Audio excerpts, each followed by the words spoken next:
So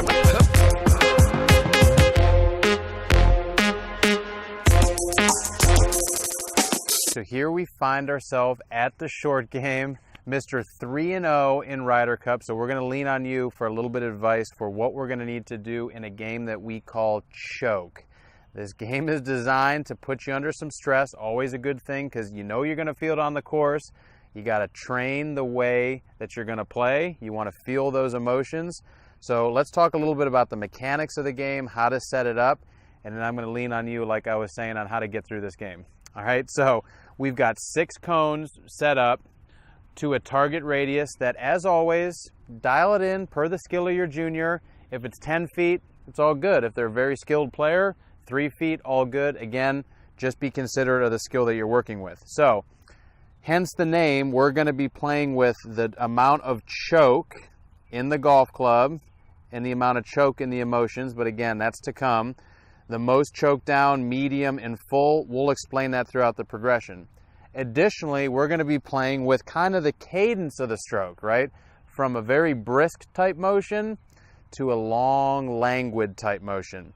So we're going to get into cone number 1. This is going to stipulate the most choke and a short, brisk type motion. So just would you kind of illustrate to us why this might be a preferred method and the least vulnerable to the choke? Yeah, anytime you're using a shorter shaft, you're going to play the ball back a little bit. You're going to have a brisker stroke and hit down on it so you catch more of the center of the ball. I think it's more foolproof.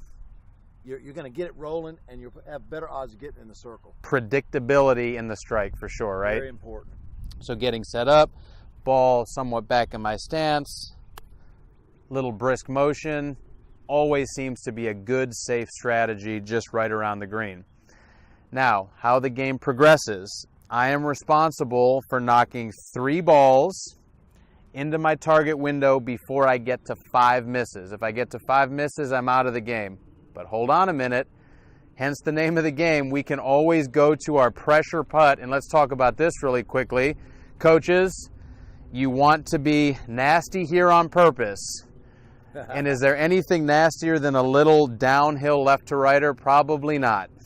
So 4 to 5 feet depending on the skill of the junior, and this is the redemption. If you get to 4 misses, you're going to come in pressure putt. If you make it, all misses, go away, keep your makes. We're going to force everybody into a position where they're going to have to come and make the most treacherous putt in golf. So what can you tell us about the little left to right slider? Well, it does put pressure on you because it goes against everybody's weakness. They don't want to see the ball moving away from them. They Correct. want to see it curving towards the center of their body. But I will tell you, if you could make it, you definitely deserve to keep your balls. All right, so I'll just give it a little roll here. I will say the one thing that we tend to find with our juniors is ball position, actually, with the breaking putt seems to come into play. I see a lot of juniors who gravitate towards ball too far back in their stance, just like full swing. That's going to arc the path a little bit inside out. I think we find, just illustrating to the juniors, the ball further forward, you're going to capture that club a little bit on the outward side of the arc. Face is going to tend to be closed. All good things. I'll just kind of throw it out there to our coaches. Ball forward on that little left to righter tends to help keep that face closed. So now you get to keep your ball in the circle, which is really exciting. We'll rest that there. I'm going to grab my wedge and let's keep moving through the course here. So let's just say that I got my 3 here. And again, coaches, if 1 or 2 makes is better for your juniors, it's all good. We just want to give you the structure of the game. So now I'm in a situation where shot's a little bit longer, still in a choked position, and I'm going kind of medium pace. Okay, so what can you tell us about this? Well, the ball will tend to go a little farther because you're going on the medium, choke down on the club, and you'll be a little longer stroke, so the ball will tend to roll a little bit more. All right, so still pretty low, but I definitely noticed with a little more medium cadence, ball came up a little bit.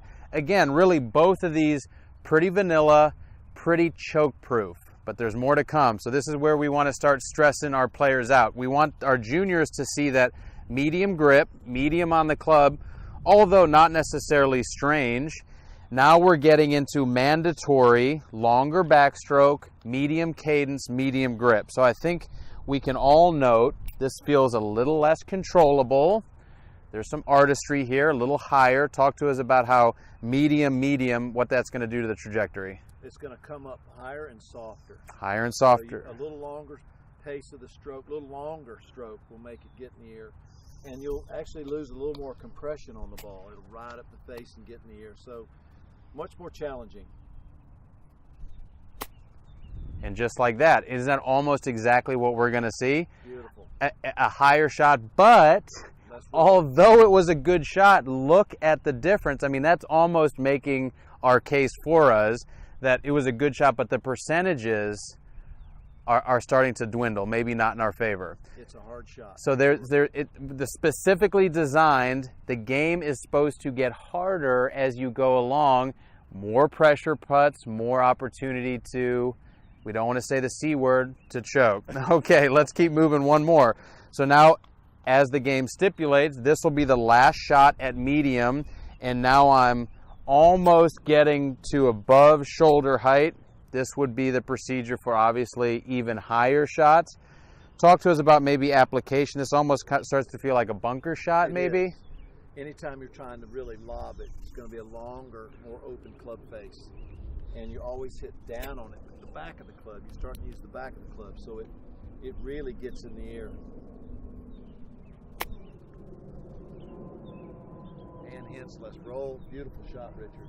Okay, so that's going to be doing some teaching, and now we're getting into the heebie-jeebie zone here, potentially. So now, full to the top of the grip, the shot's the longest, and in this case, we got the most green to work with, but that doesn't matter to us because this has to be over the shoulders. You can obviously make this harder or easier, letting the players decide their lie. Longest on the grip, and now I've got to go above the shoulder, kind of medium, briskish pace. This is obviously even higher. Higher, and it's more like a true bunker shot. And it's a pure lob. Pure lob.